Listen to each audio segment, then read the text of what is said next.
Estávamos aqui conversando sobre o avançado, que vai ter a formatura daqui a pouco.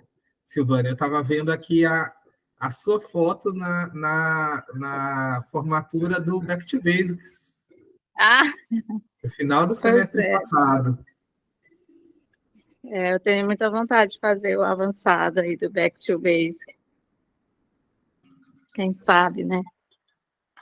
Pois é, ó, tá.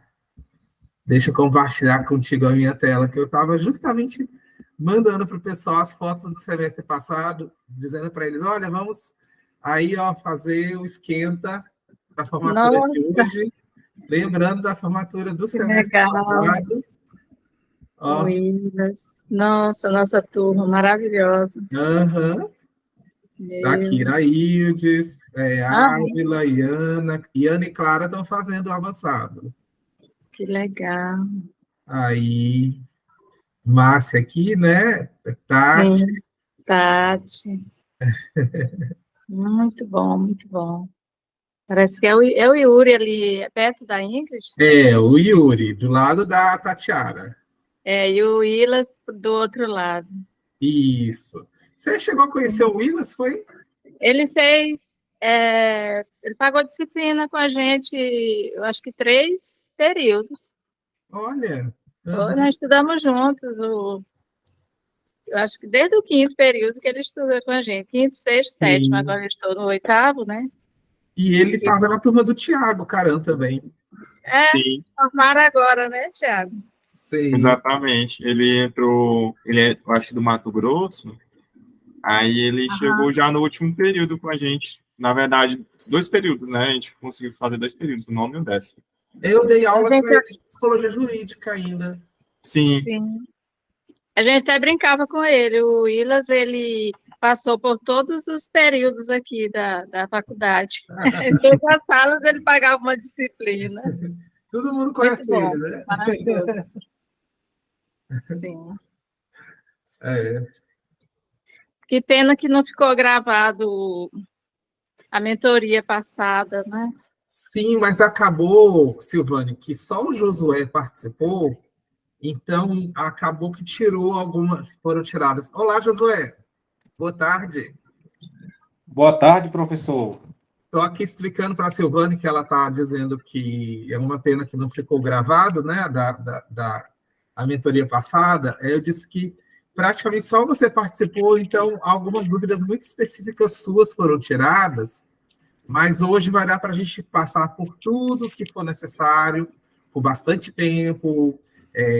O Tiago vai estar junto comigo aqui, disponível para tirar todas as dúvidas, e a gente vai passar momento a momento para também ficar gravado para quem quiser olhar depois.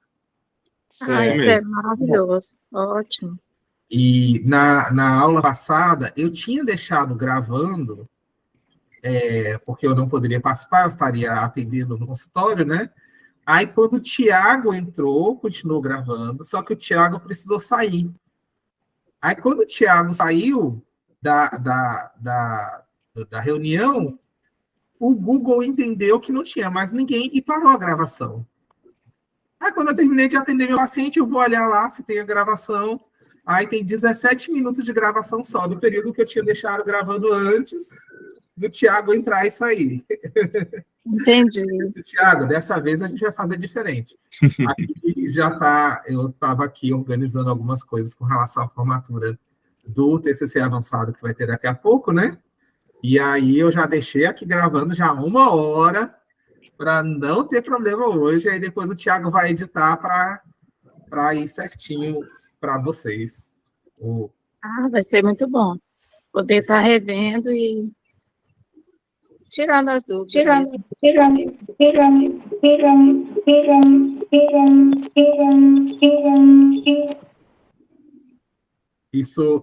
Isso se chama fractal. Não é, Tiago? Isso mesmo, quando tem essa repetição.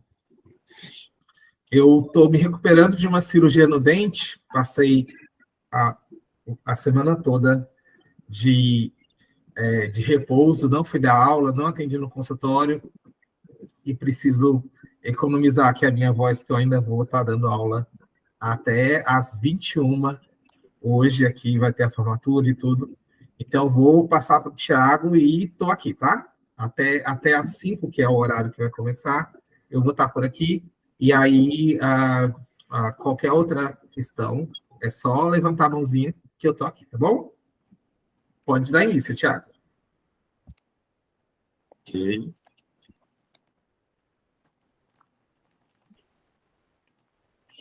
Então, pessoal, sejam bem-vindos, né? A gente vai estar fazendo nossa segunda mentoria frente à jornada de personalidade. E aí, na última, né, a gente teve um papo com o Josué.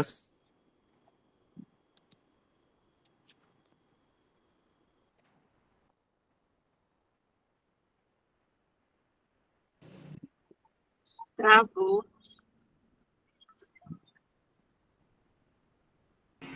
Para mim também travou aqui. Deve ser a internet do Thiago. Para você travou, Josué? Travou, professor. Travou. A parte Travou, dele né? lá congelou. Aham. Sim, deve ter dado um bugzinho na conexão dele. Deixa eu entrar aqui em contato com ele. Um momentinho.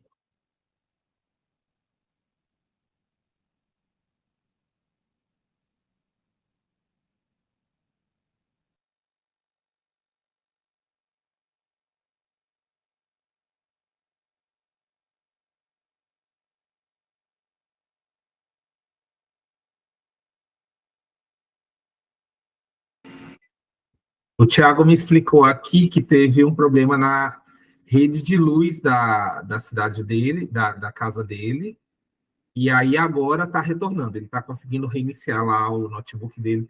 Eu espero que não tenha queimado nada, né? Que nesse período, quando ficam tendo essas quedas de luz, às vezes tem algumas complicações, né? Mas enquanto o Thiago retorna, na mentoria passada, o Josué teve a oportunidade de colocar algumas das questões dele e das observações para a gente estar melhorando também nos próximos eventos. E eu fiquei muito feliz de ter essas respostas também colocadas, né, ali no nosso questionário de avaliação. E, Silvane, como que foi o evento para você? Conta um pouco para a gente. Como que você percebeu a nossa jornada? Ficou cansativo? Ficou dentro do período correto? Ficaram dúvidas? Como que foi a parte da prática? Me ajuda a entender como que foi a sua percepção do nosso evento. Professor, essa jornada, ela foi assim, foi maravilhosa, né? Então, eu penso assim, que se tivesse, porque foram 2 dias, né? Foi assim, um intensivo, mas foi bem sucinta, assim, a aplicação do teste, as correções, deu de aprender, deu de acompanhar bem. Às vezes eu não consigo formular assim, as perguntas, eu tenho a dúvida, mas eu aprendo muito com as perguntas dos colegas, sabe? Já vai esclarecendo. Às vezes a mesma dúvida que eu tenho, ele vai lá e faz a pergunta, formula aquela questão e esclarece, né? Então eu fiquei até pensando assim, se fosse começasse na sexta para terminar no domingo, se houvesse, claro, a possibilidade, teria mais tempo e a gente não ficaria assim tão corrido. Mas foi ótimo, realmente. Sim. Muito proveitoso, agregou muito, assim, ficou além do que eu esperava. Por isso mesmo que a gente teve a ideia dessa mentoria, dessas 2 mentorias, ainda no sábado. Isso não estava na programação original, né? Tanto que a gente nem divulgou isso, né? Mas justamente porque a gente sentiu, Silvane, que a gente precisava de um pouco mais para que a gente sentisse que os alunos estavam com consistência na descoberta dos testes, né? E você já tinha utilizado algum desses 2 testes? nós vimos, eu acho que foi no quinto período na faculdade, muito rapidamente, assim, porque na faculdade realmente é bem resumido, e as teorias, eu não lembro nem de ter aplicado, nós não aplicamos o teste, nenhum dos dois. Sim. E aí, o que acontece? Quando a gente não coloca na prática, é como aprender a cozinhar só assistindo o programa na TV sem colocar a mão na massa, né? Isso mesmo. Só ler a receita e sem pegar os ingredientes, misturar, ver o que dá, né? Ver o ponto do sal, né? Ver direitinho como que a massa está caminhando ali enquanto a gente está na batedeira ou está batendo na mão, né? A gente não tem como discernir aquelas situações que elas não estão muito bem ali no manual, não estão muito claras, né? E a ideia da mentoria e a ideia do curso, originalmente, é justamente que a gente consiga aprofundar, né? Aprofundar o conhecimento, de forma que a gente vá para além do que está somente no manual, do que está somente na técnica, e consiga analisar criticamente como que isso pode ser usado nos vários contextos nos quais a gente vai atuar, né? Por exemplo, o Josué já me falou mais de uma vez, né, e eu não esqueço disso, que ele tem muita vontade de atuar na clínica com casais, né? E a clínica com casais é uma clínica relativa aos encontros e desencontros, às semelhanças e diferenças. E aí você vai, numa situação de clínica de casal, pensar na sua bateria de testes que você pode utilizar para ajudar esse casal a ter um autoconhecimento, um conhecimento do outro, né? E a conseguir ampliar a empatia e a compreensão. O palográfico não seria bem um teste para se utilizar em terapia com casal, né? O palográfico ele é muito mais voltado para questões de seleção, recrutamento, para seleções, para situações objetivas, nas quais eu preciso, de uma forma muito pragmática, encontrar resultados que me ajudem a identificar se aquela pessoa ela está relacionada com aquele perfil, com aquela situação específica. Ainda que no fórum eu utilize o palográfico também para verificar situações relativas à agressividade, né?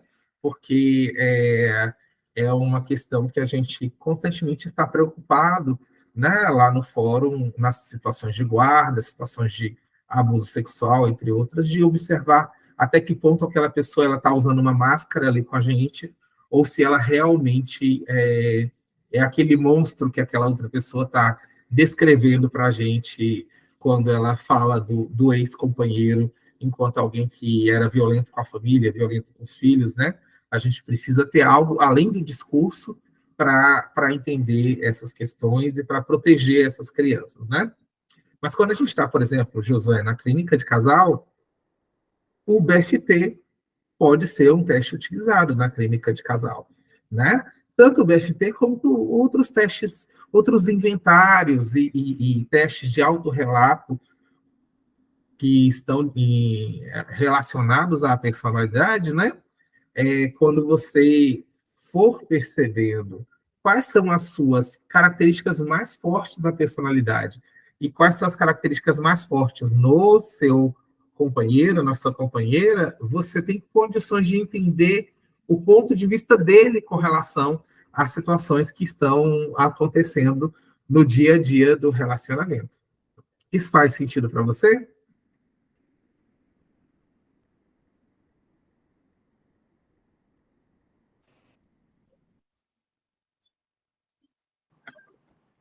Para o Josué, né, a pergunta.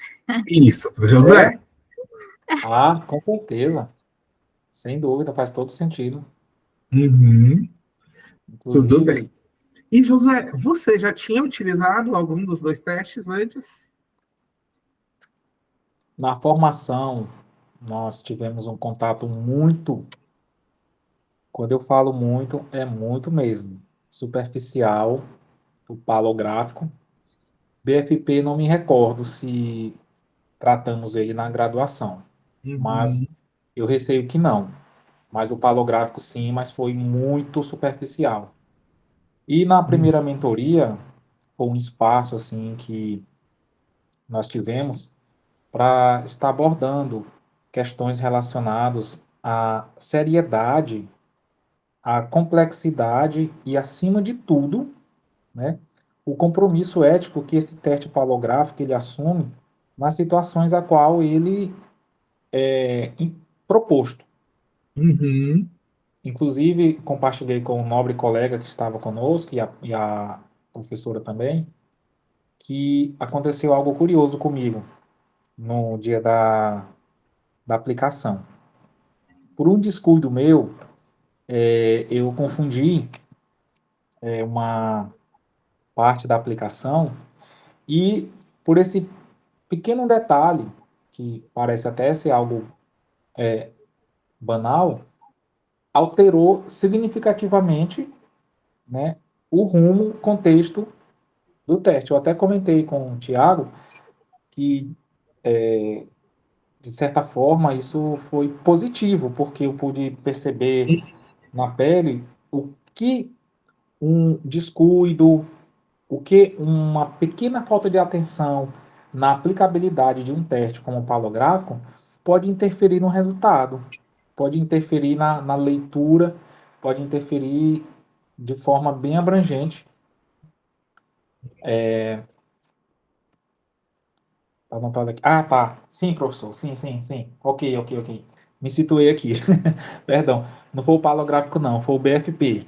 Ah, Que, foi o que, BFT, não foi o foi. palográfico. Não, não. Foi o BFP. Uhum, Foi o BFP. Isso. Mas, assim, é, essa fala minha com relação a esse descuido se aplica para o palográfico também. Não deixa de ser. Porque nós mais ainda, passamos. viu, Josué? Mais Isso. ainda. Porque o BFP, ele tem algumas questões que elas são bem isoladas uma das outras. Já o palográfico, por exemplo, um erro na contagem dos palos vai dar toda uma consequência depois, né? Isso. Isso. Foi no BFP. Pronto, estou até com ele anotado aqui. Eu até mostrei lá na câmera para o Thiago, né? E eu havia confundido as marcações aqui. Porque o limite era 7 e eu estava considerando que, que era até 10. E isso alterou Uhum, consideravelmente. Então, fazendo assim uma analogia com relação também ao palográfico, isso realmente, porque nós passamos pelos processos de correção. Tá certo que o tempo não permitiu, né? Foi uma questão que ficou muito exposta, que foi muito debatida na primeira mentoria. sim. A questão do tempo, né? Foi extremamente pouco para abordar as questões que envolvem o palográfico. Mas Bem-vinda, eu. Taine. Nesse momento, o Josué está compartilhando sobre como que, em alguns momentos, um pequeno lapso na correção de um teste, no caso da experiência dele foi no BFP, afeta todo o resultado e como que ele sentiu falta durante o nosso treinamento da gente ter um pouco mais de tempo no apuro ali da correção para ela não ser tão apressada. Pode continuar, Josué. O palográfico, por se tratar, né, de um teste que ele vai de encontro a esse construto da personalidade, eu até pontuei isso como sugestão. Nós, se fosse possível, ter uma roda de conversa para abordar essas questões que envolvem esse contexto da influência da personalidade nos ambientes a qual ele é proposto para ser aplicado. Uhum, Porque sim, nós passamos pela graduação e tudo, mas sempre fica algo suspenso com relação à influência da personalidade, né? e como que o palográfico ele vai abordar essas questões, como ficou bem claro na questão desse caso, né, que vai ser discutido agora na mentoria. Então, mas assim, no geral, só elogios à equipe, o Tiago e a... Como é o nome da outra professora, gente? Estava Fala, conosco Shirley. também. A Shirley, né? Muito bom. A atuação deles ótima, muito prestativo. Eles realmente estavam ali presentes para todos, né? Foi muito bom, muito bom. A minha Uhum. questão só é essa. O tempo foi pouco, na minha opinião, mas e também umas questões que envolviam os slides, né? A questão da letra, que eu estava lá atrás e uma colega estava próxima a mim, e eu percebi Uhum. que uma dificuldade para acompanhar a leitura, né? No slide. Mas isso não foi capaz de, né, diminuir o prestígio e a qualidade e tudo. Muito, muito bom, muito bom. Precisamos, professor, precisamos de mais Você momentos como consegue esse. observar aqui no chat, Josué, se eu resumir uma das suas ideias que a gente pode colocar em prática, que é da gente fazer uma roda de conversa, um encontro com testes, para discutir sobre como essas questões do palográfico estão relacionadas às várias áreas da atuação da psicologia nessa área da personalidade. Você acha que é algo interessante? Isso, Vai isso, ao encontro da essência da sua sugestão? isso. Muito bem, isso. Muito bom, muito bom. A Taine, a Silvane também colocou no início do nosso encontro de hoje à tarde. O Tiago deu uma saída, o Tiago Caran, que é quem está encabeçando o nosso encontro hoje, porque teve um problema com a internet dele, com a energia da casa dele, e agora, como aconteceu comigo esses dias, enquanto eu ia participar de uma reunião, o computador dele começou a atualizar agora, né? Então, dá aí uns 15, 20 minutos até atualizar, né? E eu estou aqui no atualizar, então eu tenho que entender de atualizar, né? Então, a Silvane Taine também colocou com relação à sensação dela de que a gente precisava ter um pouco mais de tempo, né? Ela, inclusive, sugeriu se a gente tivesse começado na sexta-noite, para daí até o sábado e o domingo ter o tempo suficiente de maturar algumas dessas ideias, em especial com relação às questões relativas à personalidade, né? E aí, Taine, o que acontece? Talvez a gente esteja aí diante de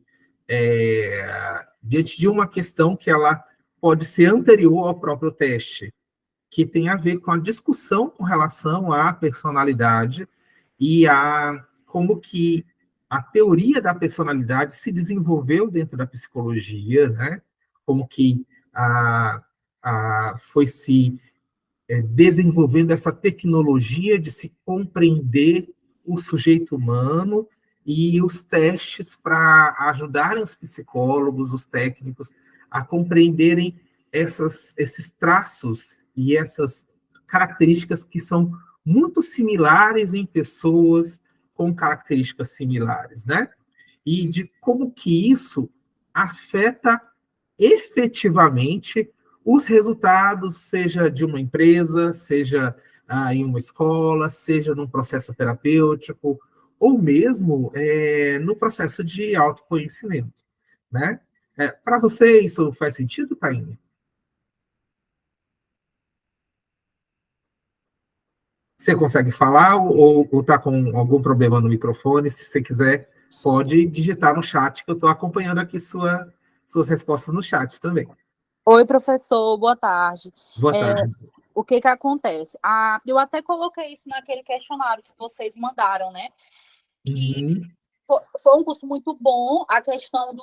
Eu acho que foi um tempo, um tempo bom, né? Foi um tempo bom de curso. A questão da correção mesmo, que eu acho que pegou um pouquinho no final só, porque eu acho que ela foi feita bem mesmo devagar, ela estava tão bem devagarzinho que aí depois, com o tempo, que o Caran, ele foi aumentando mais um pouquinho a velocidade na correção, né? Mas deu para... E toda vez que eu perguntava, que eu tirava a dúvida, ele ia lá e me explicava de forma mais sucinta do que estava no texto, né? Porque, pelo menos o que estava no texto, por ter sido muito técnico do manual, eu tinha um pouco de dificuldade de entender. Então, quando a Carla ou o Caran, eles, tipo, resumiam aquilo, tipo, tu vai fazer assim, por exemplo, você falou assim, vocês vão medir de um lado para o outro centímetros e dividir por 5, uma coisa assim. Então, eu anotava essa síntese que me dava uma forma mais prática de conseguir resolver o que estava sendo proposto, né? Agora, o que eu acho que poderia ser acrescentado é, por exemplo, no caso do palográfico, né? Como ele tem muitos subtópicos, na hora de sintetizar esse subtópico para colocar no laudo.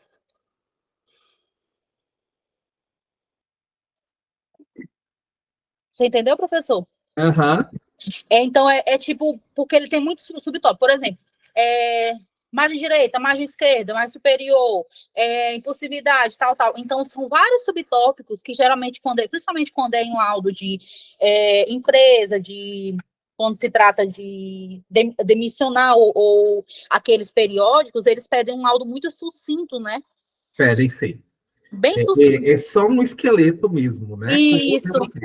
Né? Aí, às vezes, a dificuldade que eu acho que eu sinto é só essa, de, às vezes, sintetizar o laudo, sintetizar, nesse caso, todos os resultados do palográfico, para que ele fique bem, vamos dizer, fidedigno, mas que seja... Isso. Eu acho que foi mais isso mesmo. E isso meio que você está falando, Taine, também vai numa demanda que o Josué trouxe na mentoria passada, e que o Thiago Carame passou, né? De que a gente precisa de um curso de redação de documentos psicológicos, né? Porque existem vários documentos psicológicos que nós, enquanto profissionais, somos convocados a escrever, né? E esses documentos psicológicos, eles são muito diferentes uns dos outros.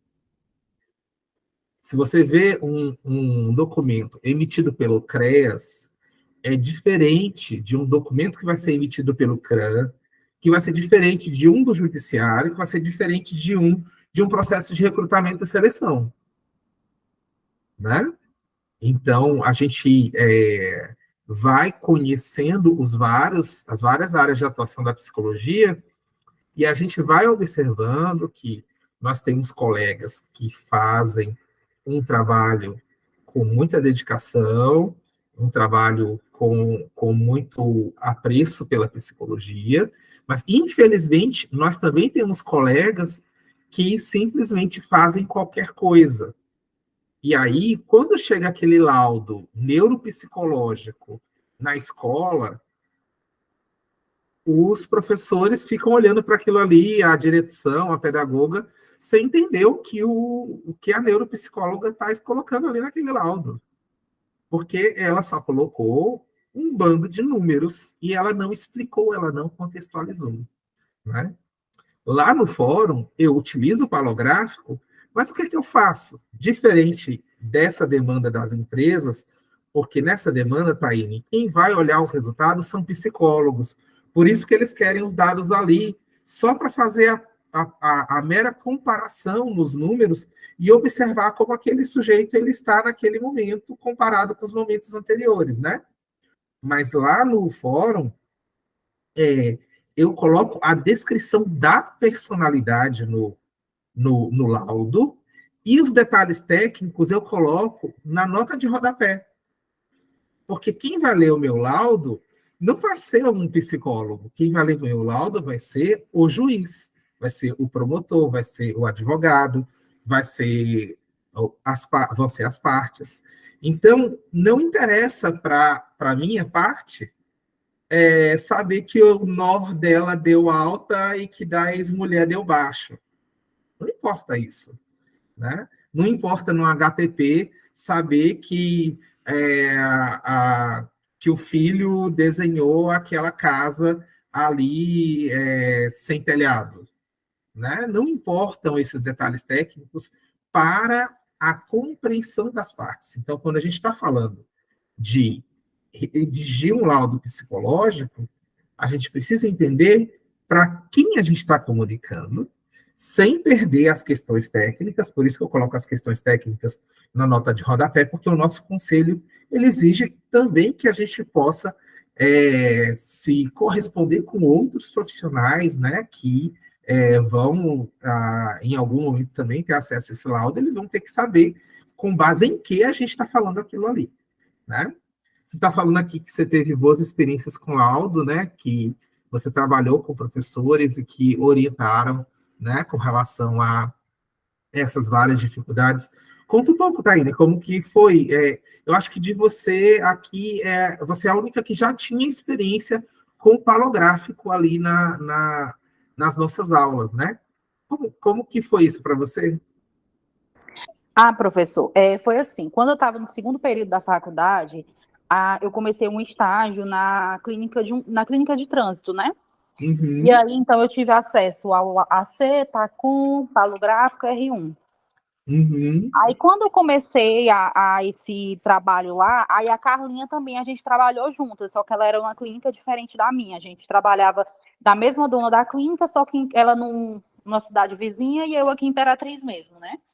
Aí, termina que a gente trabalhou muito com o palográfico, mas é aquele negócio, né? Na clínica do trânsito, a gente fazia essa correção toda? Nos ensinaram? Ensinaram, não. Então, assim, mas quando chegou a matéria de avaliação na faculdade, aí a Caroline Giel, que era minha professora, né? Sim. Então, terminava que eu consegui ter uma boa experiência e eu também fui monitora de avaliação psicológica durante um ano. Ótimo. E você sabe que a Carla trabalha com... A Carol, né? Ela trabalha com testes todo o tempo, né? Ela faz avaliação, né? Em uma empresa aqui e também faz recrutamento e seleção, né? Sim, eu trabalhei com a Carol desde quando eu comecei a mexer com teste, que não foi nem eu que escolhi os testes, foram os testes que me escolheram, né? Uhum. Aí comecei a trabalhar com teste, aí eu trabalhava para a Carol lá na Provi, que é a antiga Sumed, né? Onde que ela faz recrutamento e seleção. Aí termina que, por eu ter me sobressaído muito bem, eu trabalhei com uma empresa que veio de Minas para fazer recrutamento para Suzano, né? De caminhoneiro. Aí depois, eu só sei que desde o segundo período da faculdade eu mexo muito com teste. Aí, só que aí eu fui porque às vezes a gente se sente inseguro porque na faculdade, infelizmente, a gente não tem tanto tempo para pegar tantos detalhes, né? Sim. E esses outros testes que não são psicométricos, Taíne, como o BFP, o EFP, o NELPA, você já conhecia? A maioria eu conheço por causa da monitoria, né? Como eu era monitora, eu fui durante um ano, dependendo da demanda que era traga relacionado aos pacientes mesmo da própria clínica, terminava que a gente que direcionava. Então, se a gente não sabia o teste, a gente sentava para conversar com ele, para ensinar, aí um ensinava o outro. Então, termina que eu tive muito acesso psicológico, a teste psicológico lá no seu.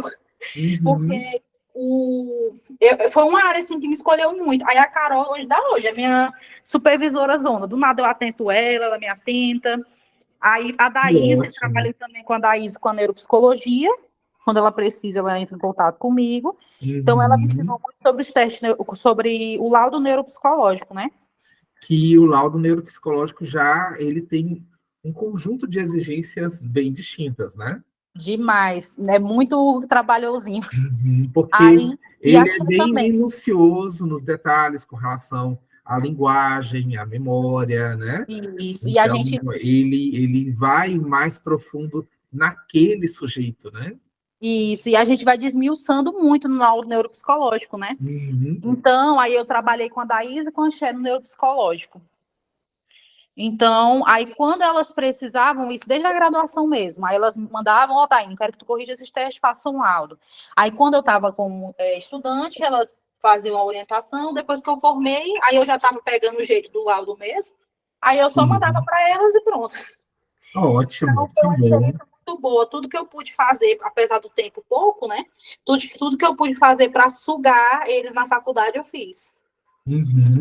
E olha, é muito bom ter o seu compartilhamento também, viu, Taíne? Porque eu e o Thiago, nós temos mais experiência do uso do teste nos contextos clínicos e jurídicos, né?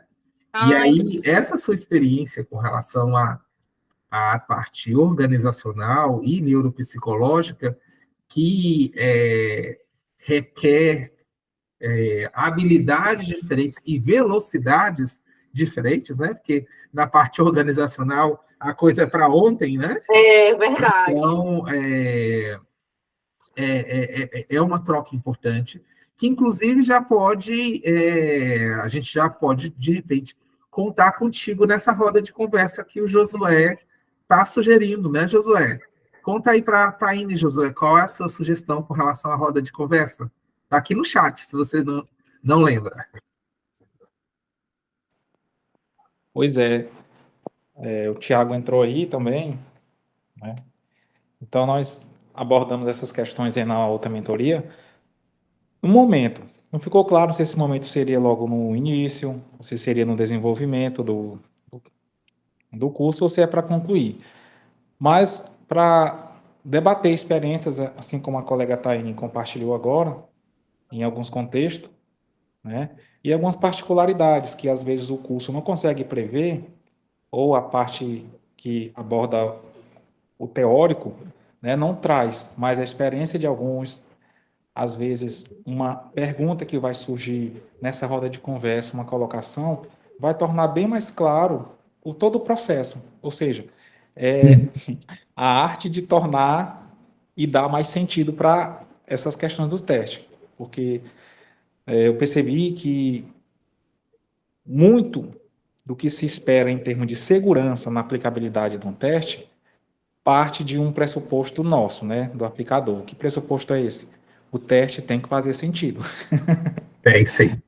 Principalmente fazer sentido com os outros testes e com a percepção clínica, né? Isso. E esse momento nessa roda de conversa seriam abordadas essas questões, como seria meio que temas livres, claro, dentro da temática, ajuda muito, como algo na fala da colega Taine aí, né, já trouxe algo que contribuiu ainda mais para a questão dos contextos da aplicabilidade desse teste. Sim. É disso que... Tiago, a gente estava conversando, quando o Josué trouxe isso, com relação às contribuições que foram trazidas no questionário de avaliação, né? E aí o Josué trouxe essa ideia que eu achei o máximo, né? A Silvane já tinha colocado um pouco com relação à necessidade de o curso ter tido mais tempo, né? E a Taine, quando você chegou, ela já estava contribuindo com relação às experiências dela com testes psicológicos desde monitora na faculdade, né? Trabalhando tanto no estágio como também dentro da faculdade, na monitoria em testes psicológicos. E o José trouxe essa ideia da gente fazer uma roda de conversa justamente para discutir as questões de personalidade e o palográfico, porque a gente sente a necessidade de compreender como foi que a ciência psicológica se aprofundou nessas questões da mensuração da personalidade, né? E que ferramentas foram essas desenvolvidas para tanto. Daí, eu pensei da gente juntar fome com a vontade de comer, já que em novembro nós teremos a segunda jornada da personalidade, né? E quem está aqui e estudou o caso clínico vai ter, né, um desconto especial para esse nosso segundo evento, né?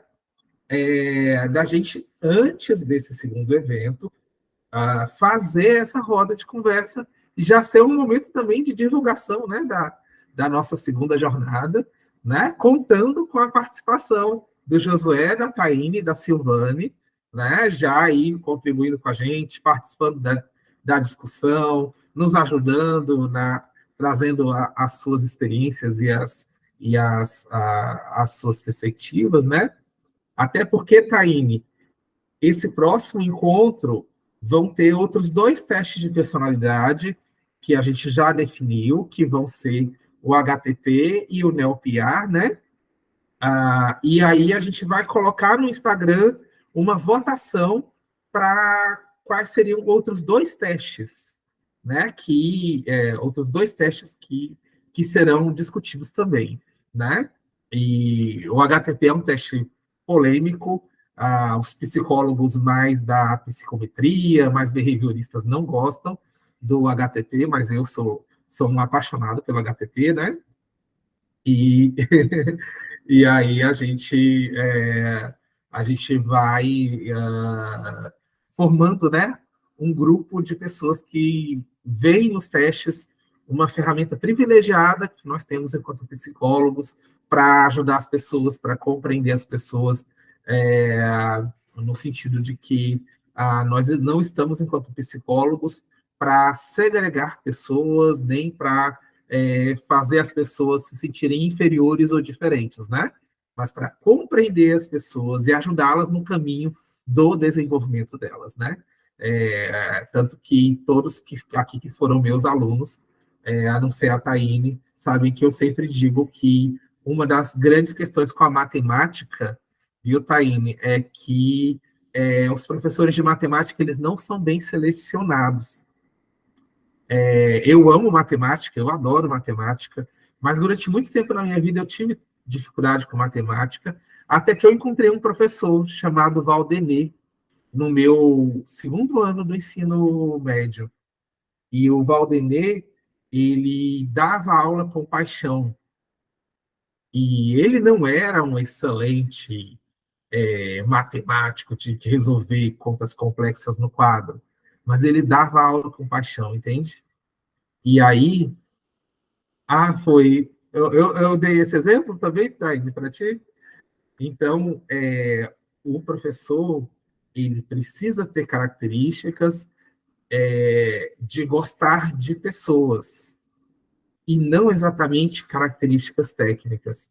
O de matemática também precisa ter características técnicas, mas essa qualidade de lidar com pessoas é aquilo que é o mais importante, né? Então, o teste e o processo de avaliação psicológica não tem o objetivo, e não deveria ter, né, de segregar e dividir pessoas, mas de ajudar a gente a ir se conhecendo e que a gente vá caminhando numa direção que seja mais afim com os nossos valores, com os nossos gostos, enfim, com a nossa personalidade, né? Tiago? Complementando o que você disse, a questão da segregação, inclusive, faz parte do passado obscuro, né, da psicologia. A gente percebe, ao analisar a história, que a psicologia, no início dela, como ciência e profissão aqui no Brasil, ela seguiu esse caminho, né, utilizada para higienização social, em que os testes, né, principalmente os testes, os instrumentos que eram exclusivos dos psicólogos, eles eram usados em escolas, usados principalmente também na área da saúde, com o modo de que você separava aqueles que estavam aptos dos inaptos. E com a evolução da psicologia, principalmente com as contribuições da psicologia social, hoje a gente percebe, né, isso, que os testes, todos os instrumentos, a própria avaliação psicológica, ela evoluiu, ela ganhou uma nova roupagem, no sentido que a gente não faz isso hoje para separar, para saber quem é o melhor do que o outro. Mas a gente entende que esses instrumentos, eles servem justamente para que a gente consiga conhecer melhor as pessoas e, assim, conseguir ajudá-las nas suas principais dificuldades, ajudá-las, inclusive, elas mesmas a se conhecerem. Então, também é um intuito que a gente trouxe também durante a jornada, trazer essa perspectiva, né? Por isso que a gente falou um pouco sobre isso no início do curso, no sábado de manhã, para que a gente conseguisse também trazer essa perspectiva ao trabalhar testes. Muitas vezes, eu acho que durante a própria graduação, a gente traz os testes muito como... A gente vê, na verdade, os testes muito como algo mecânico, né? Você vai falar isso, a pessoa avaliada vai sentar, vai escrever ou vai desenhar alguma coisa, e aí você vai avaliar e depois dar o resultado. Não é assim. Tem toda uma questão, tem todo um contato que vai ter uma influência gigantesca da forma como a pessoa vai fazer o teste. O Josué, na última mentoria, ele fez um comentário muito interessante, né, Josué? Você falou que uma coisa que te chamou a atenção na aplicação do BFP foi justamente um momento que você se distraiu quando eu estava falando as frases para que fosse colocado a numeração, né, de 1 a 7. E aí você se colocou no lugar do paciente, e aí isso teve um boom para você. Você pode repetir um pouco de novo sobre como foi essa experiência? Exatamente. Pontuei um pouco aqui, professor Tiago, como foi essa experiência quanto a questões de você pontuar as notas, né, com relação às perguntas. Foi um detalhe pequeno, mas quando foi fazer a correção, mas deu uma diferença que me causou preocupação, né? Na sequência, eu fiz uma adaptação, né? Eu readaptei para o valor que deveria acontecer, mas a lição que eu aprendi, a experiência que ficou é que qualquer distração, parte do aplicador, já pensou, eu como aplicador, passasse uma informação dessa para o cliente, que vai ser avaliado, e com base na minha indução, ele responder com dados que não estão de acordo com o manual, porque eu me distraí. Olha a diferença, olha o quanto esse cliente vai ser comprometido. Isso eu vi na prática. Até pontuei com o Thiago que foi, de certa forma, positivo, porque eu pude compreender na prática como isso interfere na, na leitura, na correção e principalmente, né, naquilo que se espera de um teste. Foi bom, foi positivo essa experiência, apesar de que eu tive o trabalho em dobro, mas eu percebi na prática o que que isso representa você passar uma informação que não está de acordo com o manual, que foi o meu caso. Eu respondi conforme eu havia entendido, só que eu me confundi, como o Thiago já disse. O momento de distração alterou totalmente. Se fôssemos levar isso para um gráfico, ia dar assim uma diferença gritante, algo assim preocupante. E isso num contexto prático, né? Um cliente que está passando por um processo de avaliação, de repente de um processo seletivo, de um poste de arma, algo que é uma situação séria, né, e comprometedora, e esse cliente ser prejudicado por causa de um detalhe como esse. Isso mesmo. E por isso que é importante também a gente ter essa empatia e essa visão de se colocar no lugar da pessoa avaliada, né? Às vezes ela está tendo um dia difícil, às vezes é um momento complicado na semana dela, e aí também uma parte importante antes do início da avaliação é justamente aquela conversa inicial, para estabelecer o rapport, né? Para que a gente consiga ver como está o estado emocional dessa pessoa, para ver quanto o momento que ela está passando agora pode influenciar no momento de resolver o teste. Então, essa é uma questão também que a gente precisa ficar atento. Hoje, como foi passado lá no grupo, a gente vai estar revisando algumas coisas, né? E também tirando dúvidas, discutindo também o caso clínico. Inicialmente, agora eu vou colocar para vocês, né, no domingo, lá no curso, a gente conseguiu ver a correção informatizada do Skip, e aí hoje agora eu vou passar para vocês uma correção que eu possuo aqui, que é a correção informatizada da BFP. Ela é bem simples, mas eu gostaria de mostrar para vocês como é que o sistema, ele coloca os dados, né, do teste. Então, eu vou compartilhar aqui com vocês um momento.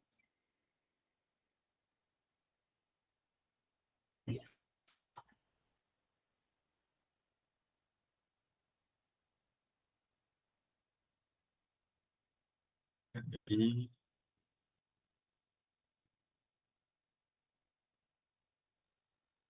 só um instante.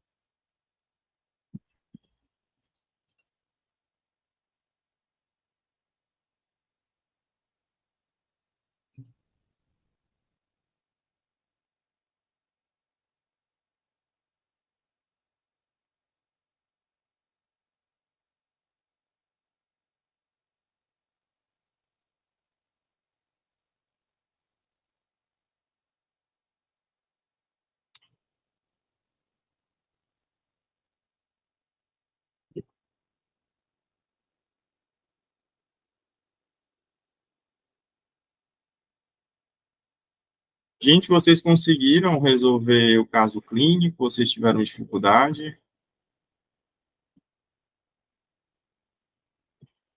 Quem conseguiu resolver as questões lá no final da apostila?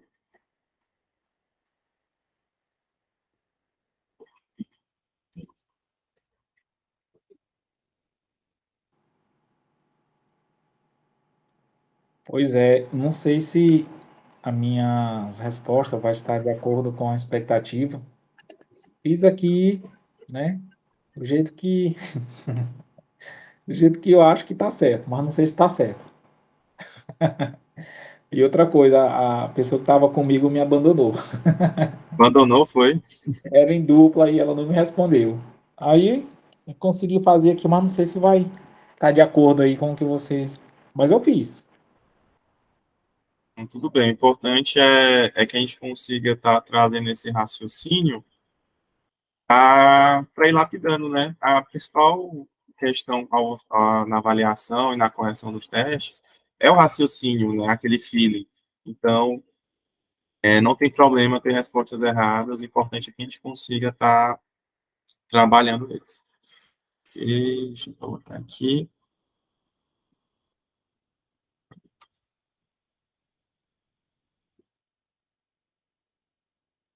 Todo mundo está conseguindo ver?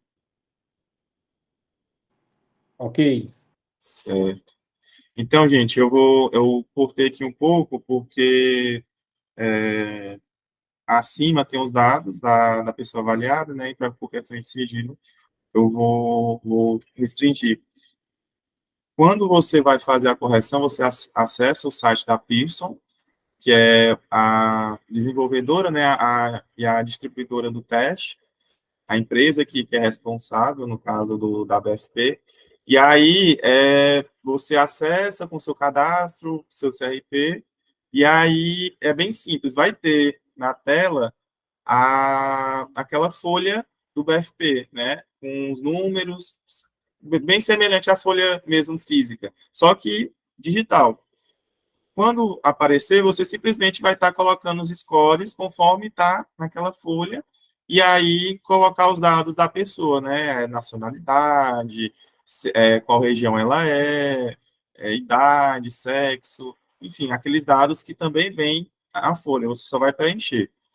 Quando você clica em OK, para que ele possa computar todas as informações, ela vai te dar esse resultado aqui, né? Primeiro, ela vai te dar esse quadro, que é o quadro com todas as informações de cada fator e cada subfator referente, né? Os scores, tanto o score bruto, o score Z, o percentil e a faixa, que é a classificação referente àquele score. Aí, nesse aqui, a gente percebe que teve um score muito alto na questão de neuroticismo, né? Teve também um score muito baixo no fator extroversão, né? No geral, ela teve um score muito baixo, mas você percebe que teve duas facetas que ela teve alto, que é a amabilidade e a processabilidade, certo? Apesar disso, as respostas nas outras facetas influenciaram no resultado geral daquele fator. A questão da socialização, ela deu baixa, e da realização deu baixa também, certo? A abertura também deu muito alto. Quando a gente passa para a próxima parte, a gente tem aqui o gráfico, né?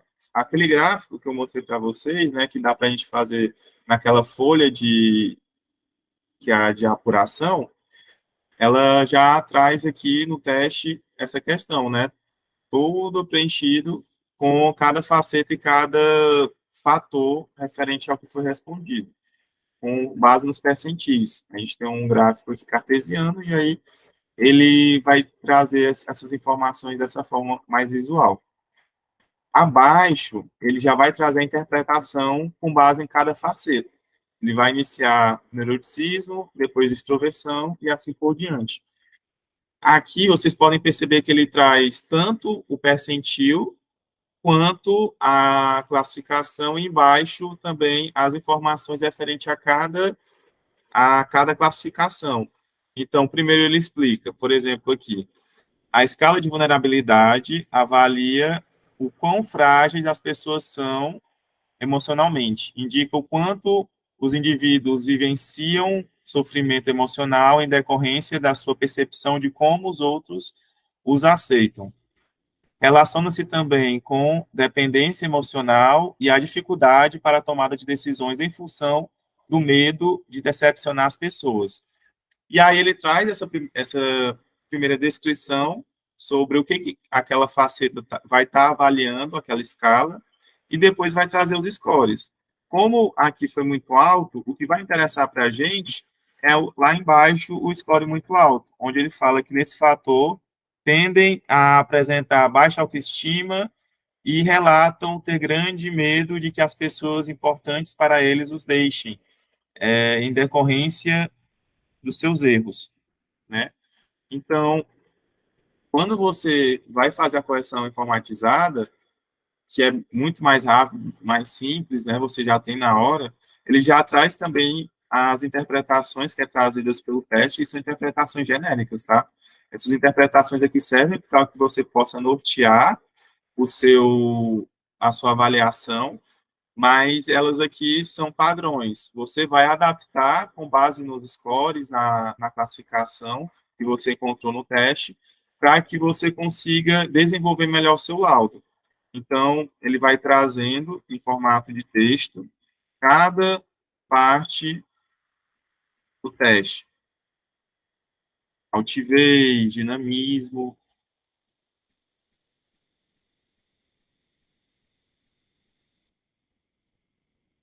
A gente tem aqui ponderação, empenho. São todas as questões do teste. E aí, no final, ele vai disponibilizar para você se você quer imprimir essa interpretação ou se você quer salvar em PDF. No meu caso, eu salvei em PDF por conta que eu precisava desses dados para que eu pudesse fazer o laudo, né? Esse teste aqui, ele foi aplicado em um contexto jurídico, né? Em um processo referente à medida protetiva. É um processo que eu acompanhei na vara da infância em relação a um indício, né, um suposto abuso. E aí, a pessoa avaliada, ela não tinha alguns traços, né, de fragilidade, algumas defesas, e aí foi necessária a aplicação do teste para que eu conseguisse basear melhor o meu laudo. Nesses casos mais complexos, é importante a utilização do teste, principalmente personalidade, para que a gente consiga ter uma base mais científica na hora de produzir o documento, né? E aí, nesse caso aqui, como vocês podem ver, até através desse quadro, o fato dela ter um neuroticismo muito alto já implica uma instabilidade emocional, né? A questão também da confiança, vocês percebem que é muito baixo, né? E isso também pode ser em decorrência dessa questão de ter sofrido alguma violência, né? Isso tudo, claro, avaliado em cada contexto. Não é porque um teste dá um score relativamente muito baixo ou muito alto que aquilo vai dar indício de alguma coisa, né? É tudo uma questão de interpretação de como você vai, de outras informações que você coletou ao decorrer da avaliação, certo? Aí, vocês têm alguma dúvida referente a essa correção informatizada? Gostariam que eu focasse mais em alguma parte aqui desse teste, dessa interpretação? Esse construto aí que você mostrou com relação à confiança, sobe um pouquinho lá, por gentileza. Certo. Ah, aqui, né? Peraí. Isso. Ok. Tá, então, essa questão aí da confiança é muito baixo, né?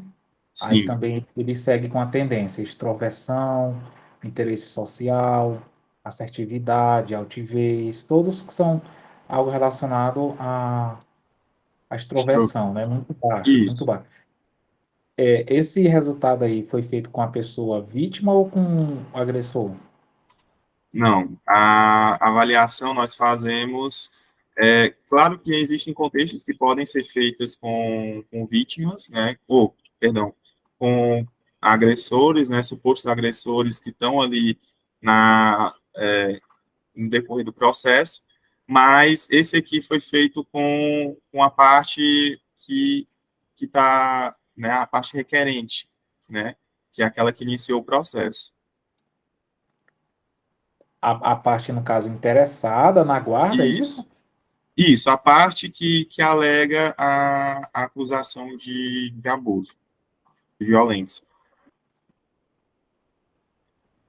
Rapaz, e deu esse resultado aí. Sim. Esse resultado aqui foi vinculado também a um outro teste, se eu não me engano, não me recordo qual era. Acho que foi até o HTP, que foi aplicado também junto. E aí, nesses casos, é importante também a verificação com outros testes, para que a gente consiga analisar os dados de uma forma que existam outras perspectivas, outros construtos ao serem avaliados, né? No caso do BFP, a gente tem uma parte mais comportamental, no caso do HTP, uma parte mais psicanalista. Então, a gente junta isso e correlaciona para que possa fazer um laudo mais sólido, né, mais robusto. É, isso também até avalia a questão de precisão e validade, né, dos resultados. Exatamente. Ok, Exatamente. interessante. Certo? Mais alguma dúvida?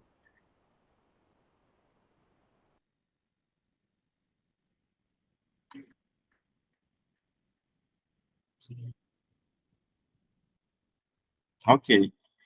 Então, gente, como eu mencionei, é uma correção bem tranquila, não, não tem muita dificuldade igual do palográfico, né, que tem todas aquelas etapas. Basta você transferir o resultado para a parte, né, o site da Pearson, e aí você consegue ter todas essas informações já agrupadas para que você consiga ter a interpretação, certo? Agora, eu vou estar indo para a nossa apostila, para que a gente consiga ir também para a parte do caso clínico, né?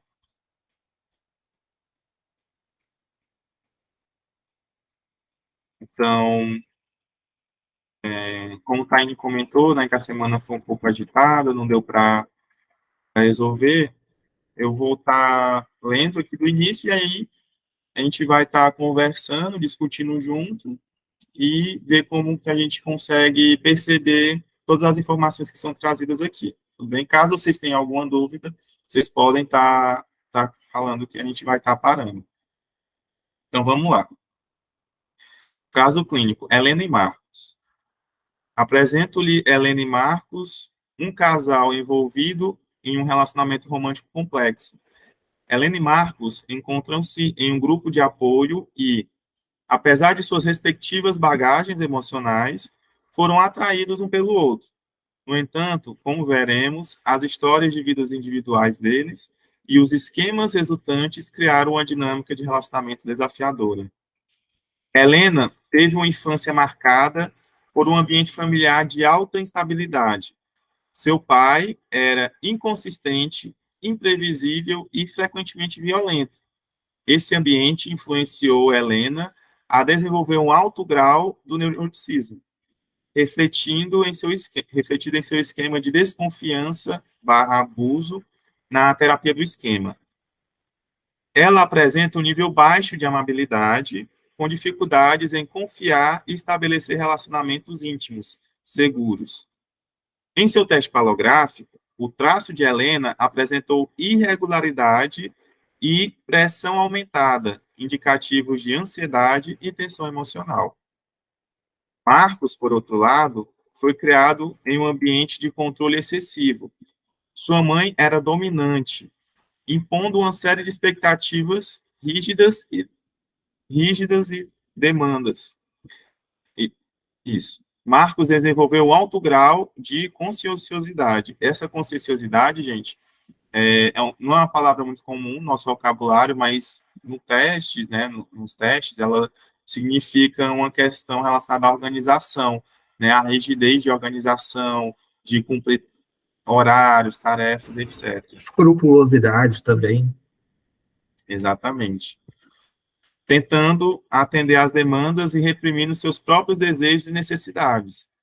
Este padrão está refletido em seu esquema de subjugação na terapia do esquema. Seu teste palográfico revelou traços regulares e ritmados, porém com baixa pressão, indicativo de sua tendência a suprimir sofrimentos e necessidades pessoais. Quando Helena e Marcos se envolveram romanticamente, os esquemas e traços de personalidade de ambos criaram uma química esquemática complexa. Helena, com seu alto neuroticismo e baixa amabilidade, tende a ser controladora e manipuladora, sempre na defensiva para evitar possíveis danos ou traições. Marcos, com sua alta conscienciosidade, costuma ceder às demandas de Helena, suprindo suas próprias necessidades e sentimentos para evitar conflitos. No entanto, a longo prazo, este padrão tem servido para reforçar os esquemas de ambos. Né? A gente percebe que Helena tem uma questão complicada com seu pai, que era violento, né? Tinha toda essa expansividade. E Marcos tinha uma mãe também que era controladora, e isso fez com que ele ficasse tendo cada vez mais concessões, tendo cada vez mais conscienciosidade, reduzindo mais a sua expansividade, sendo mais retraído até. Helena continua desconfiada e temerosa, mesmo com a conformidade de Marcos. Marcos, por sua vez, continua a sentir-se preso e não reconhecido, ainda que temeroso das consequências de expressar suas necessidades e descontentamentos. Então, a gente tem um reflexo da relação que ambos tinham com os seus pais dentro da relação. Por isso, esse complexo esquemático, né? Essa relação esquemática. Josué, lê, por gentileza, os dados da Helena, que a gente conseguiu verificar no teste. Ritmo. Helena mostra um ritmo rápido e constante, demonstrando alto nível de atividade, iniciativa e determinação. Por ser uma maneira de se proteger através do excesso de atividade e evitar pensamentos desconfortáveis. Pressão. A pressão dos traços de Helena é forte, o que pode indicar uma personalidade assertiva e controladora. Essa força pode ser a maneira de Helena mostrar sua necessidade de controle e evitar ser vulnerável. A forma. Helena apresenta traços longos, que podem indicar uma tendência à independência e ao desejo de controle. Porém, pode também revelar resistência a limites e uma necessidade de preencher vazios emocionais. Quanto ao tamanho, os traços de Helena são grandes, sinalizando uma personalidade expansiva e autoritária. Isso pode ser uma compensação por sua privação emocional, buscando preencher este vazio.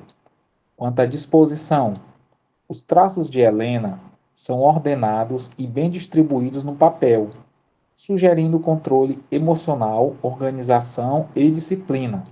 Isso pode ser um reflexo de sua necessidade de controle e evitação da vulnerabilidade. Certo, muito bem. A gente percebe, então, aqui uns detalhes mais aprofundados, né, sobre as informações mais detalhadas sobre aquele texto que a gente leu mais cedo, aquela introdução sobre a Helena. Taine, por gentileza, lê os dados do Marcos, que a gente conseguiu ver no teste.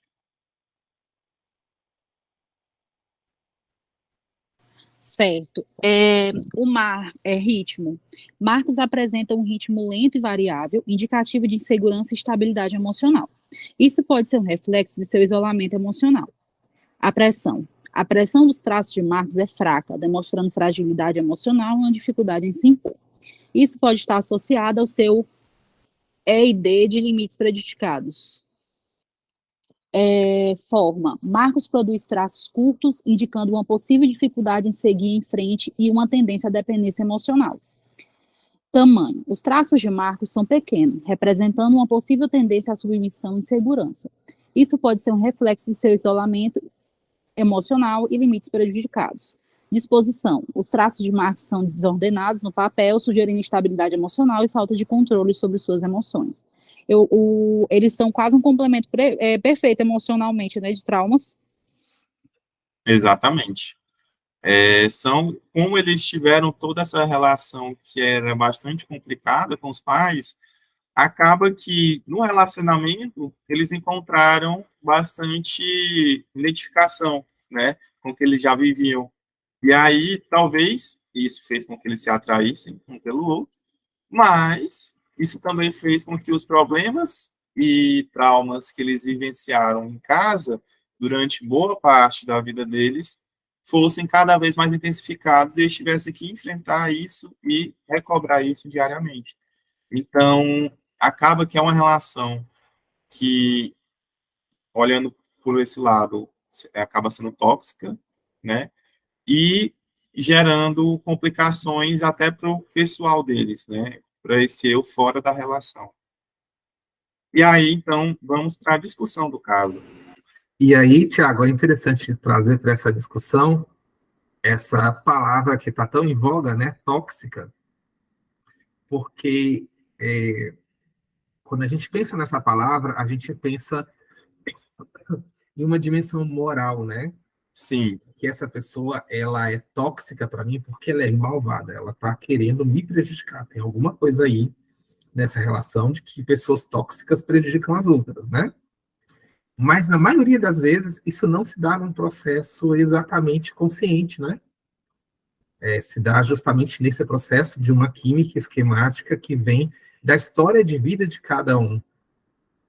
E que, a partir de escolhas que nós vamos fazendo e de direções que a gente vai seguindo, a gente, às vezes, vai se embrenhando cada vez mais em tentar tirar o carro do atoleiro, e quanto mais a gente empurra o carro, mais a gente se suja, né? Então, a vontade é tirar o carro do atoleiro. A vontade não é se afundar mais, né? Mas, às vezes, de tanta força que eu estou fazendo para, ao invés de entender ao redor, né, de procurar ajuda, de colocar umas pedras embaixo do pneu, de colocar uns pedaços de madeira, de procurar outras coisas, eu fico ali me envolvendo e empurrando e me sujando, né, e me decepcionando e com raiva, né?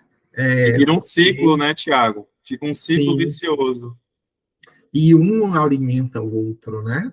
Então, a insegurança de uma que se reverte em excesso de controle, ao mesmo tempo, ativa os esquemas, né? EID são esquemas iniciais desadaptativos, né? Da história de vida do Marcos, de alguém que se via controlado, né? De alguém que se via dominado, né? E que, por mais que isso seja confortável, porque é aquilo que eu conheço, aquilo que eu sempre tive, mas isso não gera intimidade, isso não gera uma sensação de pertencimento e de amor. Isso gera mais compromisso e mais exigências e mais sensação de alienação na relação. Exatamente. E aí, com isso, eu gostaria que a gente, né, já, para que a gente possa prosseguir, saber a interpretação de vocês, né, até aqui, vocês se colocando como terapeutas, né, como vocês se interpretariam esses resultados dentro desse contexto do caso clínico?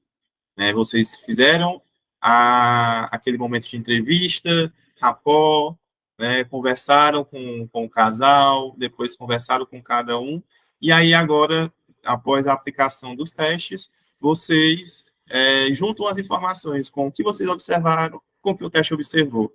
Como é que vocês interpretam isso? Tiago deu uma palhinha, né, sobre isso com base na perspectiva da terapia do esquema, mas com base no conhecimento de vocês. Como é que vocês interpretam isso? Posso começar? Pode sim. O que acontece por Helena, ela ter tido, vamos dizer, sempre esse comportamento mais de liderança, querendo ou não, dentro da casa, porque ela pegou essa liderança da mãe, né? Termina que já o Marcos é totalmente o oposto, então ele é muito passivo na relação. Para o Marcos conseguir mudar esse comportamento de sempre aceitar o que a Helena quer, de não conseguir se impor e tudo mais, ele precisaria de terapia para ter consciência disso. Porque quando você passa a vida todinha com alguém, o tempo todo te falando o que fazer, como fazer, mandando em ti, é como se realmente tu se acomoda com aquilo. E tu vive tanto aquilo que tu acha normal viver aquilo. Entendeu? Então, se tu não fizer uma terapia realmente, uma psicoterapia que te ajude realmente a questionar esses comportamentos, de ser muitas vezes invalidado, até emocionalmente, com certeza, invalidado emocionalmente, de falar como se sente, é muito difícil ele conseguir ter mudança de comportamento. E a Helena da mesma forma, porque como ela é uma pessoa que, bora supor que a Helena é aquela desenrolada, ligada no 220, né? Aquela pessoa que resolve tudo, que faz tudo. Então, termina que ela se sobrecarrega, né? Por causa do outro. Então, ela tem essa sensação, vamos dizer, essa necessidade de controle, né? É tão tanto que achei até engraçado, que ela fala que sugere que ela tem controle emocional, organização e disciplina. Porque essa pessoa, isso é exatamente isso, nessa necessidade de controle dela. Porque ela tem tanto medo de errar, tanto medo de fazer as coisas erradas, de que tudo dê errado, que ela vai organizar ali o perfeccionismo ali no mínimos detalhes para sair tudo perfeito. Então termina que ela deve resolver as coisas do Marcos. Automaticamente, se ela resolve as coisas do Marcos, o Marcos só se acomoda. Né? Então, assim, eu acredito que a terapia de casal seria uma boa, mas eu acredito que anteriormente seria necessária uma terapia individual. Terapia individual, para posteriormente ser uma terapia de casal, sabe? Porque eles têm muitas questões muito individual que está impactando no relacionamento. E se não resolver essa questão individual primeiro, é muito difícil eles conseguirem permanecer no relacionamento à medida que estiverem tomando consciência das suas dificuldades, entendeu? Eu acredito que seria isso. Eu posso ir para outra pergunta ou outra pessoa comenta esse primeiro ponto? Não. A gente vai estar discutindo um pouco essa primeira pergunta e aí a gente vai indo por etapas. Tá. Eu gostei do que você colocou, né, dos pontos da Helena, no sentido de que ela é muito organizada, né, desenrolada dela. E aí, esses aspectos, né, se a gente for olhar o palográfico, em determinado contexto, a gente pode perceber que isso é uma qualidade, né, para ela.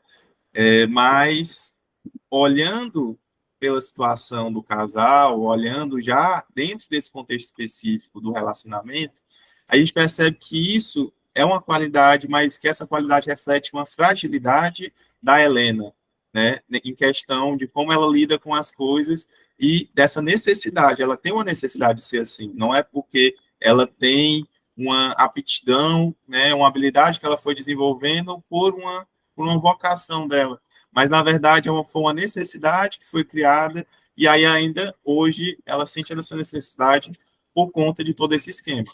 Pode falar, Josué. Oi, tá dando de ouvir? Tá sim, pode falar. Ok, interessante a colocação da colega aí, a sua. Na minha resposta aqui, eu considerei algumas questões, assim, eu gosto de levar as coisas ao pé da letra, né? Não sei se isso é um defeito, é uma qualidade, mas enfim. Eu inicio a minha resposta ressaltando que o casal, conforme o enunciado, ele já estava em um grupo de apoio. O que isso traz para mim? O que eu consigo inferir dessa informação? Que eles já, com certeza, tiveram experiências negativas, experiências difíceis na relação deles, né, e que toda essa sobrecarga que eles absorvem, que veio da sua criação, da sua infância, tudo isso certamente estava comprometendo de forma significativa a relação deles, que o enunciado deixa claro que eles estavam em um grupo de apoio, né? Um casal, quando toma essa decisão de buscar um grupo de apoio, né, ele já vem buscar ajuda porque algo não está bem. Aí as informações relativas ao casal, que são que nós, à luz da psicanálise, isso tem uma repercussão bem significativa nas suas relações. Acredito que não só a relação afetiva, mas as relações sociais em geral.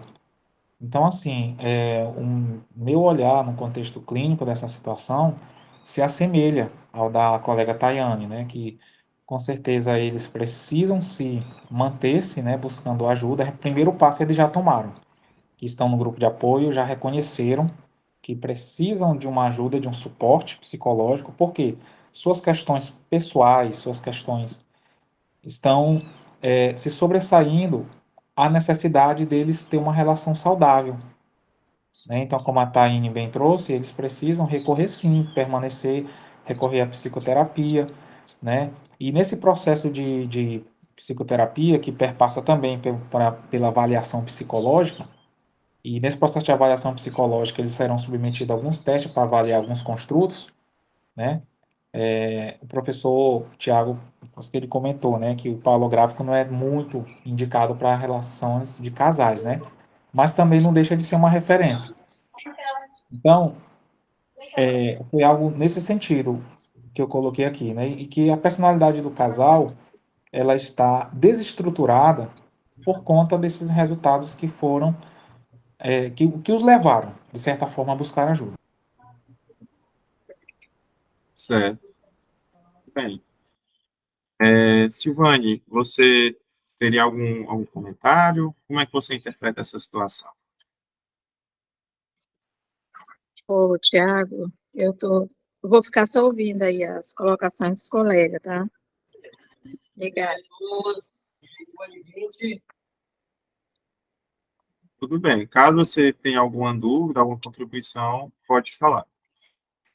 Então, gente, nós percebemos que é uma situação que é delicada, né, para o casal, por conta de todo esse esquema que eles já carregavam e, né, que acabou evoluindo ainda mais na relação.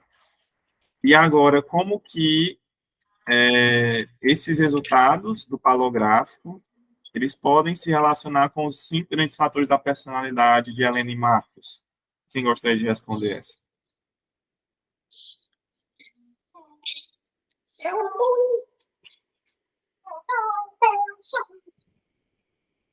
Taine? Essa daí eu tô pensando. Mas eu acredito que relaciona muito, no caso da neuroticismo, ela tem um alto grau de neuroticismo, baixo grau de amabilidade.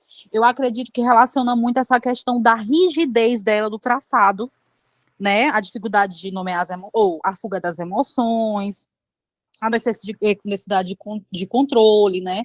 Ela evita ser vulnerável devido a isso. Devido os traços dela demonstram mais expansividade e autoritarismo, né? E é isso, eu acredito que o caso dela poderia associar mais a isso.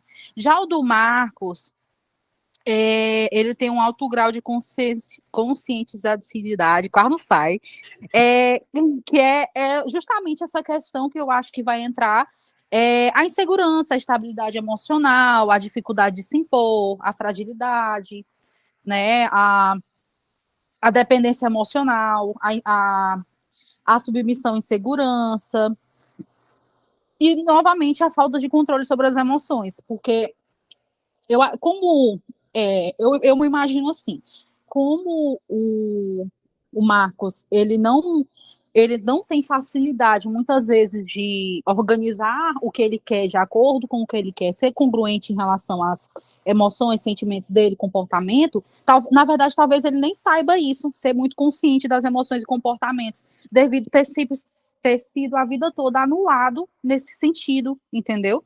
Então, eu acredito que é mais isso. Eu acho. Exatamente. E o fato dele ser, né, dessa mãe autoritária que ele teve, pode ter também influenciado ele não desenvolver certas habilidades, principalmente de comunicação.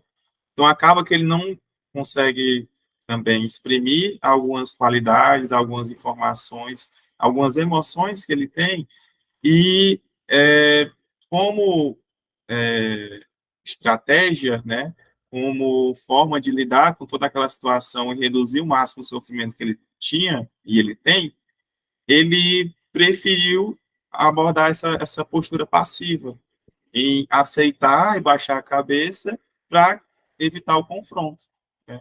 Então, a gente percebe que é uma relação de fuga e esquiva, né, que ele tem com relação a esse problema. E essa pode falar. E essa postura passiva, Marcos, ela traz muito sofrimento, Marcos, ó, Tiago. Ela traz muito sofrimento, porque eu acho que é Heidegger, ele fala muito sobre a angústia, eu acho que é ele, que fala assim, que a angústia é justamente esse e se. Então, por exemplo, bora supor que o Marcos fica muito, e se eu tivesse falado? E se eu tivesse me comportado de tal forma? E se eu não tivesse feito isso? E se eu tivesse dito isso para ele? No sentido de se impor, né? Dele começar a colocar as emoções dele, os desejos dele também ali na mesa, né? E aí, Heidegger ele fala isso, que muitas vezes, quando você toma uma decisão, mesmo que aquela decisão não seja de acordo com o que você quer, com o que você esperava, mas só de você tomar essa decisão, bora supor que ele tome a decisão de se impor, né, de começar a se impor, de começar a falar sobre as emoções e sentimentos dele, de começar a deixar que a esposa menos controle ele, e aí, bora supor que termine o relacionamento. Mas só dele ter sido congruente com as emoções e sentimentos dele, termina que ele sai da angústia, porque ele não fica mais no e se eu tivesse dito, se eu tivesse falado, se eu tivesse me comportado, entendeu? Sim, verdade. É uma boa perspectiva para o prognóstico, inclusive. Essa percepção ajuda muito também a pensar nas intervenções que podem ser feitas com o casal. Né? Você deu a ideia de também ser feito terapias individuais antes da de casal, né? Por mais que eles estejam nesse grupo, poderia ser recomendado concomitantemente, que eles fizessem tanto individual quanto de casal. E aí, essa individual poderia surtir efeito justamente percebendo essa questão dessa passividade dele pelo fato dele ter assumido esse comportamento, né, a função desse comportamento dele. Então, seria uma boa forma da gente começar a intervir tendo já essa perspectiva. Josué, pode falar, por favor. O que você percebeu? Bom, eu percebi que a colega Taine aí, ela foi bastante assertiva, inclusive, assim, eu tenho certeza que, que isso não aconteceu, mas eu desconfiei que ela estava lendo aqui minha resposta. Muito bem, Taine, eu faço das suas as minhas palavras, pronto, porque ela trouxe muito bem, ela fez uma leitura extremamente similar que eu coloquei aqui no meu caderno. Qualquer coisa eu abro aqui minha câmera para mostrar aqui a leitura. Gostei, viu? Gostei, Taine, da sua leitura, da sua percepção com relação a esses fatores, né? E, assim, eu praticamente não precisa acrescentar mais, porque você foi bastante eficaz nas suas colocações. Certo, é isso aí. Então, a gente percebe aqui já no início, né, que ela traz o seu neuroticismo e baixa amabilidade, né? Essa parte do neuroticismo, só um complemento também que a gente pode pensar, a gente não tem o caso clínico não trouxe também os detalhes do BFP, né, só do palográfico. Mas a gente pode pensar em como seriam esses resultados, né? Se a gente for relembrar as facetas da BFP, a gente pode pensar em esse autoneuroticismo muito relacionado à faceta de vulnerabilidade. Quando a gente olha o que quer dizer a faceta de vulnerabilidade, a gente pode pensar em indicadores de dependência, né, em relação a medo de crítica, insegurança, dificuldade em ceder essa parte, né, em dividir essas questões que são emocionais. Então, o fato da Helena ter esse posicionamento autoritário por conta da relação que ela teve com o pai, essa relação esquemática, acaba que pode estar sendo relacionada também a essa faceta de vulnerabilidade, em que ela, por conta dessa insegurança, que é inclusive trazido no caso clínico, né, até medo de traição, que ela menciona ali, possíveis danos ou traições, ela acaba, por vulnerabilidade, assumindo um papel muito expansivo e muito autoritário, né, e isso revela uma fragilidade dela, né, não necessariamente uma qualidade, que às vezes, se a gente estivesse aplicando esse teste em um contexto organizacional, talvez fosse um ponto positivo, mas nessa questão que é uma relação emocional, acaba que isso revela uma fragilidade, que é um ponto de atenção que a gente precisa ter no momento de intervenção.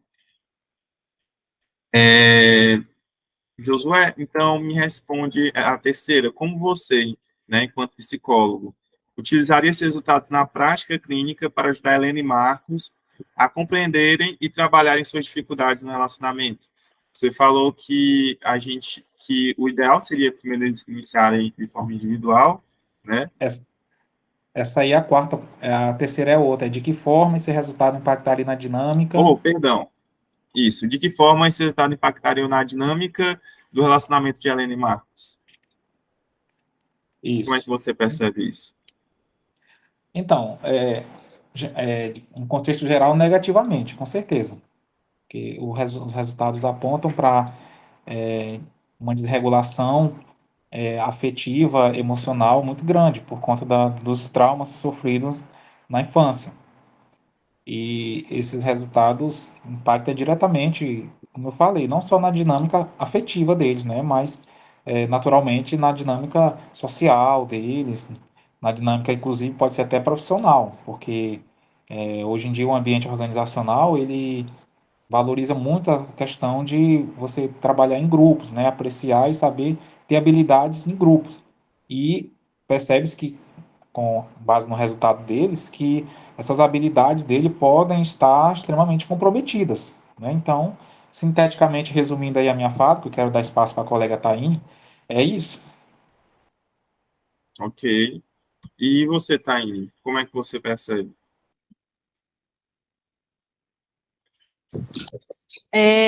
Deixa eu olhar. Os resultados dos testes, assim, ao mesmo tempo que eles te assustam, né? Eles te assustam, às vezes pode causar aquela negação. Para ambos, eles também podem trazer uma tomada de consciência, né?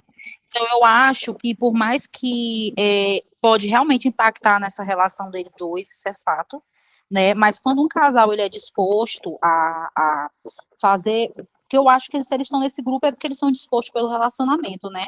Para melhorar, para permanecer junto e tudo mais. Então, assim, os resultados eles podem eu acho que tem dois viés. Ou eles podem tipo mexer muito psicologicamente com o casal, com essa tomada de consciência mesmo, ou o casal pode decidir, cara, a gente está entendendo agora nossas dificuldades, então vamos ali fazer, o que a gente pode fazer para melhorar? Vamos continuar no grupo, vamos fazer terapia individual e posteriormente a gente pode fazer uma terapia de casal se necessário. Então eu acho que é muito ali do casal decidir o que seria também melhor para eles, sabe? Eles. Certo. Informar, né, trabalhar esses resultados enquanto intervenção é importante para que a gente consiga perceber também como eles recebem essa avaliação, né, a forma como eles se percebem também. Que às vezes a pessoa pode ter ciência disso, né, desses traços, já por questões da própria história de vida, e acabar que ela aceita isso, né, a princípio com certa abertura, mas ela prefere agir assim porque é a forma como ela sempre lidou, né? Aquele complexo de que, eu nasci assim, vou ser sempre assim, não vou mudar porque eu sou assim mesmo. Ou então, ela pode ser aquela pessoa que não se percebe, né? Que aquela questão do autoconhecimento dela é muito baixa. Então, ela não consegue perceber essas questões, não entende por que acontecem esses conflitos, acha sempre que a culpa é do outro. E quando ela recebe esse feedback sobre questões dela mesmo, às vezes isso pode gerar um insight positivo de que, nossa, eu preciso melhorar isso, né? São pontos de melhoria, ou então um insight negativo, dela se sentir atacada com essas informações. Então, a forma também como são trabalhados esses resultados dentro do setting terapêutico é muito importante, né? Porque isso vai influenciar também no impacto que cada um vai ter no momento da intervenção. Tiago, e eu penso assim, que por a Helena ter nascido ou crescido num lar tão instável, né, com tantas dificuldades, talvez ela tenha muita dificuldade de, inclusive, se permitir ser cuidada, de delegar funções, né? Porque imagina uma pessoa que teve, vamos supor que ela teve que se virar sozinha, né? Se o pai era violento, inconsistente, imprevisível, termina que ela teve que começar a se desenvolver ali mais sozinha, talvez sem conseguir também expressar as emoções e sentimentos. Então, ela teve que criar armadura para conseguir sobreviver, né?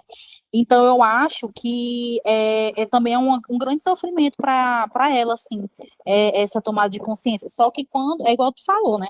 Só que quando ela tem essa tomada de consciência, pode ajudar muito ela, cara, é isso. Então, agora é como se desse uma esperança para ela do como pode ser feito a partir de agora, entendeu? Sim, exatamente. E agora a gente vai para a quarta questão, que é já também um aglomerado das informações que a gente já juntou, né? E aí vai partir do raciocínio de vocês de como vocês prosseguiriam. Então, começando pelo Josué. Josué, você, como psicólogo, como você utilizaria esses resultados na prática clínica para ajudar a Helena e Marcos a compreenderem e trabalharem suas dificuldades no relacionamento? Ok. Comentário que estávamos falando agora há pouco, você, a Taine e tudo, tem uma relação muito estreita com a minha resposta aqui. Com essa tomada de consciência, o dar-se conta, né? Esse insight que agora eles estão diante deles, ou seja, um fenômeno que eles estão agora se deparando nesse dado momento, né? Existem muitas práticas clínicas, né, terapêuticas, que poderia ser trabalhado no casal, tanto individualmente como com os dois. Então, como psicólogo, diante desses resultados e tudo, considerando, né, a relação deles, né, então seria elaborado, né, um plano terapêutico nesse sentido, de, como o professor Tiago até falou no início aqui, sobre algumas nuances que envolvem, né, a terapia de casais, né? Então, assim, eu ainda sou um pouco raso nessas questões de terapia de casais, mas o pouco que nós observamos, existem recursos extremamente importantes dentro desse contexto da terapia de casais que levam em conta os traumas que ambos tiveram na infância e como isso repercute dentro da relação deles. Então, se a pergunta ela vai de encontro a trabalhar as dificuldades no relacionamento, então assim, eu como psicólogo, eu recorreria a esses instrumentos voltados para esse campo da psicoterapia, que é a psicoterapia para casais, porque o resultado que o teste apontou e a história de vida deles realmente, né, gera essa situação de diferença, né, vai ter muitas questões que a terapia de casais faria uma leitura mais apropriada e ajudaria eles a lidar com esse fenômeno, né, que eles estão se deparando neste momento da vida deles. Ou seja, agora considero que eles já estão cientes da situação deles, então o que fazer? Então, assim, uma terapia, um plano terapêutico, utilizando-se dos recursos, utilizando-se das técnicas e dos conhecimentos dentro da terapia de casais seria o ideal para abordar essa questão do relacionamento. Teria aqui algumas técnicas, mas eu vou, o tempo já está um pouco, né? Vou permitir aí a nossa colega Taine complementar que é a resposta, mas foi isso que coloquei aqui na minha resposta. Certo, tudo bem. E você, Taine, como você chega nesse caso para você atender, tendo essas informações, como você prosseguiria? A minha abordagem teórica é a TCC, né? Então, as crenças nucleares deles daria para a gente conseguir sacar muito, né, em relação ao próprio relato, à própria anamnese, né, e também aos próprios resultados do teste, daria para linkar muito esse, vamos dizer, esse primeiro contato, esse primeiro contexto clínico que eles apresentaram na anamnese, e nos resultados dos testes, né. Então, eu iria trabalhar muito essa questão dos pensamentos das crenças, aí posteriormente trabalhar essa questão dos pensamentos automáticos que podem surgir, e depois poderia fazer uma ativação comportamental, né? Bora supor, a esposa, a gente trabalhou essa questão da tomada de consciência, o Marcos já está mais consciente, a Helena está mais consciente do que estão vivendo. Então, como que a gente pode fazer para melhorar essa relação? Então, botar o Marcos para, olha, Marcos, hoje vamos tentar nessa semana, se você, de acordo com o seu tempo, vamos tentar, bora supor, primeiro a Helena, começar a delegar funções, Helena, um exemplo, né? Marcos, se você tiver com vontade, sentindo alguma coisa, a questão de começar a observar as emoções e sentimentos do Marcos, né? Para ele começar a nomear essas emoções e sentimentos para ver como ele começar a se expressar, instigar a Helena a se expressar e trabalhar essa comunicação assertiva. E devagarinho a gente vai colocando pequenas metas para começar a essa questão da ativação comportamental. Eu acredito que seria uma boa estratégia também. Ótimo, perfeito.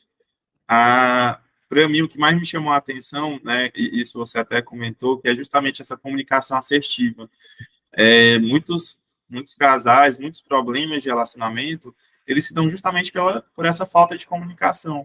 Então, acaba que um expressa da forma que acha necessário e acha certo, o outro também vai se expressar da mesma forma, e aí a gente tem ruídos na comunicação em que um interpreta as ações do outro de uma forma e isso continua tendendo ao conflito. Então, eu vejo também que a principal questão que a gente poderia começar, né, o ponto de partida, seria trabalhar essa comunicação entre a Helena e Marcos e ver como também isso se repete, isso se reflete na rotina, né, em atividades de casa, como são divididas as tarefas, como é a questão do supermercado, questões simples que podem influenciar toda a dinâmica do casal. Então, mudanças nesse sentido também seriam importantes para verificar como eles fazem essa dinâmica, como essa configuração, né, em questões mais simples, né, saídas, como é essa parte mais romântica, se eles saem, se eles não saem, né, questão quem cozinha, quem não cozinha, e etc. E aí isso influenciaria no próprio prognóstico, né, deles. Pode falar, Thaís. Tiago, eu esqueci o nome do outro, Josué, né? O que acontece? Tem um livro, que eu não sei se vocês já ouviram falar, mas ele se chama As 5 Linguagens do Amor, que ele é do Gary Chapman. Ele fala, eu acho que ele é psicólogo mesmo, e ele fala como é importante você saber as diferentes formas que o outro consegue se sentir amado. Eu já li esse livro, acho que uma ou duas vezes. Então, por exemplo, às vezes a pessoa se sente chamada por palavra de afirmação e qualidade de tempo, mas para o outro é toque físico e, vamos colocar, atos de serviço. Entendeu? Então, assim, é como se o casal ele tem que trabalhar essa comunicação entre si para não para desenvolver essa forma também que o outro se sente amado. Né? Então, esse livro seria também, possivelmente, eu trabalharia com eles na sessão. Exatamente. E livros são muito importantes também, principalmente trabalhando tanto individual quanto casal. Porque os livros, principalmente livros de psicologia, que trazem uma linguagem mais acessível, né, às pessoas que são leigas, não trazem tantos conceitos psicológicos, eles são ideais para esse tipo de situação, em que as pessoas, elas lendo, elas podem se ver em algumas situações que são trazidas no livro, exemplos, e podem estar aplicando isso durante o dia a dia delas. Isso também demonstra um esforço dela em procurar que a situação melhore, que os conflitos diminuam. Então, o fato dela procurar ler e você indicar e trabalhar leituras com o casal, até individualmente, com cada um, é importante para que a gente consiga também estimular esse movimento em busca realmente da mudança, né? Da mudança de comportamento. Foi um ponto muito assertivo. Então, gente, encerrando o caso clínico, o que vocês acharam? Vocês acharam difícil? Vocês acharam tranquilo? Vocês acham que é uma demanda pertinente na clínica? Né? Vocês que já passaram por esse momento de estágio, já finalizaram, não sei se já começaram a atender, mas como vocês percebem essa demanda do caso clínico? É algo pertinente ou vocês acham que é algo que comparece pouco?